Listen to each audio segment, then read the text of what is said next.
Salut à tous, un petit moment déjà depuis que je pensais à faire cette vidéo. Je vous en ai parlé en story sur Instagram et je voulais enfin vous dévoiler le kit ultime et parfait après plusieurs années à tester du matériel. Je pense m'être arrêté sur le sac à dos et tout l'équipement parfait pour le bivouac, toutes les aventures, que ce soit sur le vélo, en rando et puis en canoë ou je ne sais. Donc dans cette vidéo, le but n'est pas de regarder au cas par cas chacun du matériel, mais plus d'avoir une vue d'ensemble sur le kit. Et on détaillera après dans des vidéos séparées des tests spécifiques au produit. Donc on commence tout de suite avec l'élément central de ce kit, le sac à dos. C'est le Levity 45 de chez Osprey. C'est un des sacs les plus légers du marché. C'est un sac qui m'a été conseillé par une amie à moi qui s'appelle Sophie. Qui a fait le Pacific Crest Trail il y a maintenant 1 ou 2 ans. Un sac qui a donc été éprouvé sur le terrain et je lui fais entièrement confiance. Tout est ultra léger sur le sac. On a juste un tissu extérieur ici relativement renforcé et tout le tissu intérieur est vraiment très très fin. Je reviendrai plus en détail sur ce sac, mais c'est vraiment l'élément central de ce kit ultra léger. Très confortable. Ici en taille ML et donc en 45 litres, c'est un sac qui fait moins d'1 kg. Donc voilà, vraiment un super sac pour ce kit.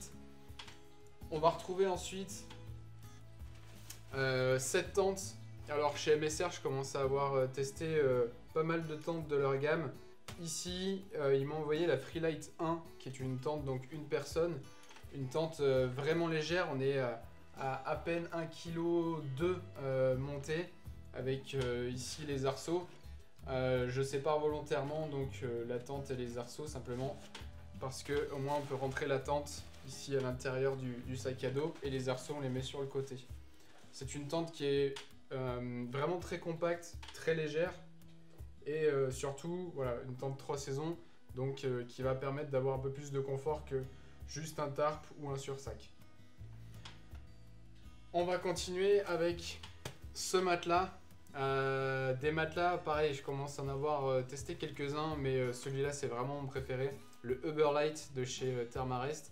Alors, il était tellement léger qu'au lieu de prendre une taille régulière, donc une taille régulière c'est à peu près largeur d'épaule et longueur 1,85 m et quelques.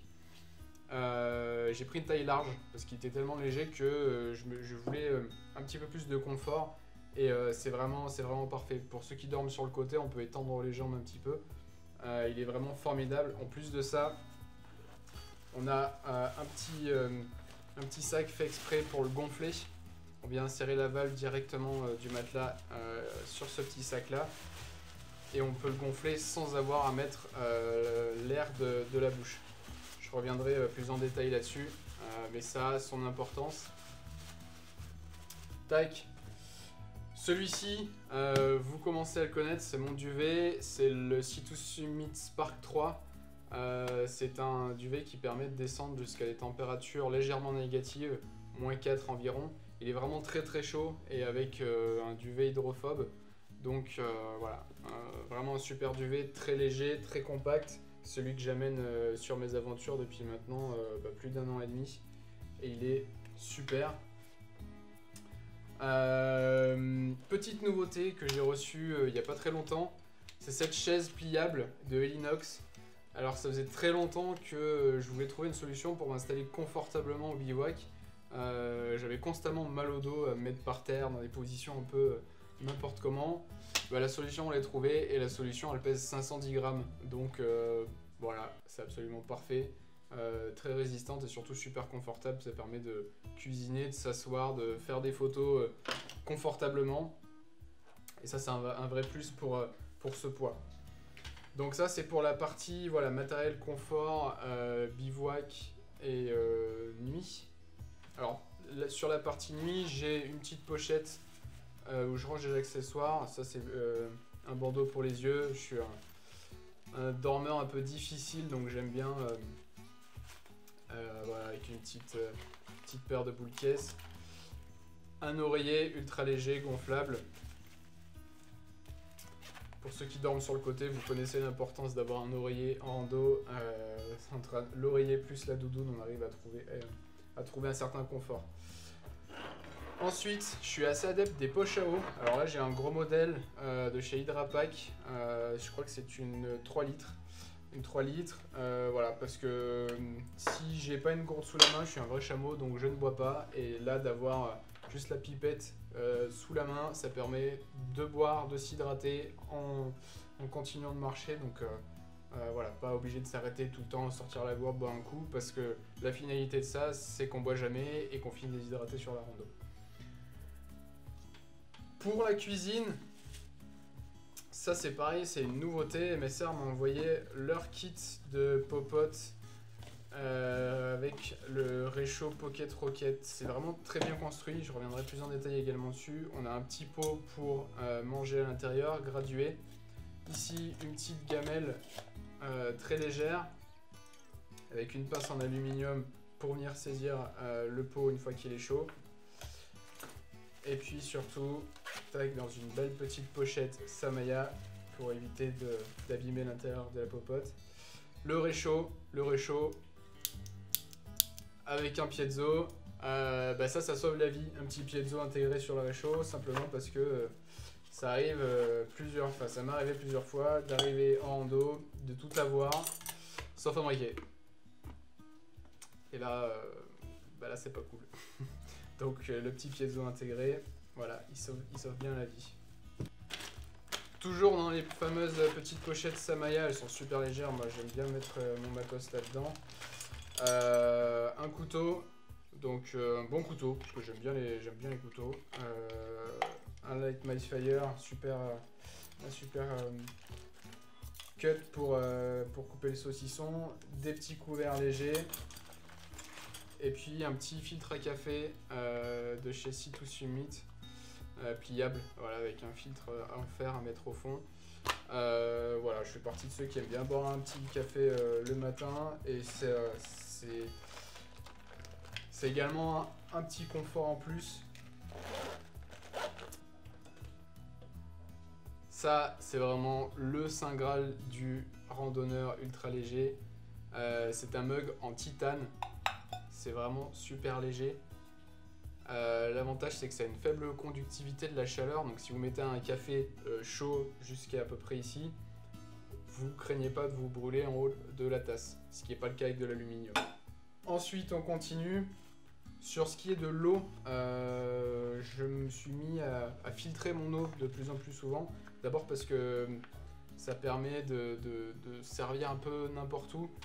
Ne serait-ce même en trail à Chamonix, je l'emporte tout le temps avec moi, c'est tout petit, tout compact. On peut en plus stocker de l'eau à l'intérieur. C'est une gourde Katadyn avec un petit filtre intégré. Ça permet de filtrer tout ce qui est bactéries, protozoaires. Ça filtre pas les virus, mais il suffit de rajouter une petite pastille type micro-pure pour compléter. En termes de gourde, moi je suis assez fan des Nalgene. Pour plusieurs raisons. D'abord, c'est solide, c'est costaud. Et puis surtout, c'est gradué. Et en randonnée, moi j'utilise beaucoup tout ce qui est produit lyophilisé pour manger. Ici, un produit Decathlon. Et du coup, il faut être assez précis sur l'eau qu'on met à l'intérieur des repas. Donc l'avantage, c'est que là, on a la graduation, on sait exactement combien de millilitres d'eau on fait bouillir. Et on ne se retrouve pas avec une soupe de pâtes. Voilà, pour ceux qui ont testé... déjà, le lyophilisé, ils savent peut-être de quoi je parle. On continue avec une frontale, bon, ce qu'il y a de plus basique. Pareil, là, c'est vraiment une philosophie pour l'ultra léger. Plutôt que de prendre une grosse frontale super puissante qu'on pourrait avoir besoin en alpinisme ou en ski, préférez une frontale qui reste relativement basique. Ici, une frontale rechargeable avec une petite batterie, celle-ci c'est une 10 000 mAh, donc ça suffit pour à peu près 3 à 4 jours de randonnée, entre le téléphone, éventuellement la montre. C'est pas très lourd, mais ça fait partie des petits avantages autonomie. Ensuite, une Gore-Tex, ça c'est vraiment indispensable. Ici c'est ma Gore-Tex d'alpinisme, elle a l'avantage d'être vraiment légère. donc avec Mammouth qui m'équipe sur la partie vestimentaire. Gore-Tex Pro, donc qui a l'avantage d'être résistante, légère et surtout un peu plus déperlante que du Gore-Tex classique. Et puis une doudoune, alors une doudoune ici qui se plie sur elle-même. Ça sert aussi d'oreiller, donc comme je le disais tout à l'heure. Et puis voilà, la doudoune c'est léger, ça tient chaud, c'est compact, c'est un super accessoire de randonnée. Et puis, bon, c'est pas compté dans le poids total, mais quand même, une petite flasque pour les amateurs de Genepi, de chartreuse. Ici, c'est une belle flasque chartreuse qui m'a été offerte pour mon anniversaire. L'indispensable bœuf, tour de cou, ça sert tout le temps, ne serait-ce que pour nettoyer des lunettes, pour passer autour du cou, pour le mettre sur la tête la nuit, pour tenir un peu chaud aux oreilles s'il fait froid, voilà. C'est vraiment, ça sert vraiment à tout, ça m'a même déjà servi à réparer un pantalon troué une fois, donc voilà, c'est vraiment indispensable. Et je le disais du coup pour les repas, ici j'ai un exemple donc de pâtes à la bolognaise. Alors ça c'est les repas de Decathlon, c'est une belle surprise. Sur mon dernier trip vélo, je me suis mis un peu à tester les produits de Decathlon, j'en ai pas forcément un très bon souvenir auparavant, mais ils ont mis à jour leur gamme et plutôt que d'acheter des repas type MX3 qui sont vraiment top, on peut pas leur enlever ça, mais Decat ils sont un peu moins chers et la dernière fois j'avais pris je crois une purée de pommes de terre à la viande hachée, quelque chose comme ça, c'était vraiment très bon. Ici pas de bolo, simple et efficace, voilà. Donc avec l'intégralité de ce kit qui reste quand même confort, moi je pourrais faire encore plus léger, on pourrait faire voilà, juste un sursac, pas de tente, éventuellement juste un tarp, un tapis, un matelas pardon, encore plus léger, c'est faisable hein. Mais l'avantage de ça c'est qu'on reste quand même dans le confort, on a une chaise, pour moi c'est le summum du confort en bivouac, une vraie tente, de quoi filtrer de l'eau. Voilà, avec ce kit là, tenez-vous bien, moi j'en revenais pas quand je l'ai mis sur la balance, on est à 6,2 kg.